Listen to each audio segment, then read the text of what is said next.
Which of these formulae is correct to find the gradient of the element K?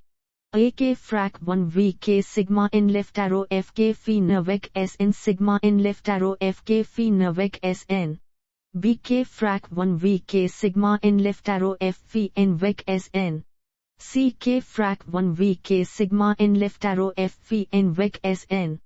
D K frac 1 V K sigma n left arrow F K phi navec S n sigma n left arrow F K phi navec S n. The correct answer is K frac 1 V K sigma n left arrow F K phi navec S n sigma n left arrow F K phi navec S n. What is the cost of flexibility in unstructured grids? A. Consistency. B. Stability. C. Accuracy. D. Complexity. The correct answer is complexity. Which of these entities need the information to be explicitly stored? A. Elements, faces, nodes, and neighbors. B. Elements, faces, and nodes. C. Elements, faces, and neighbors. D. Elements, nodes, and neighbors. The correct answer is elements, faces, nodes, and neighbors. Which of these statements is true for unstructured grids? A. It is simple to model and use. B. Element connectivity is implicitly defined. C. Element connectivity does not depend upon indices. D. Bounding faces can be easily found. The correct answer is element connectivity does not depend upon indices.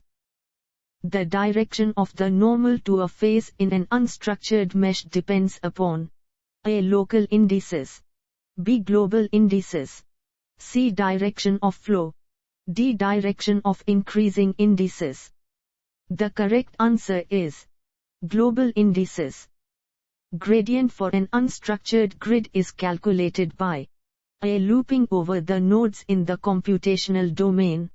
B. Looping over the elements in the computational domain. C. Looping over the faces in the computational domain. D. Looping over the gradients in the computational domain. The correct answer is looping over the faces in the computational domain. When compared to the algorithm to calculate the gradient of a structured grid, the algorithm for unstructured grids, A. Need more computational cost.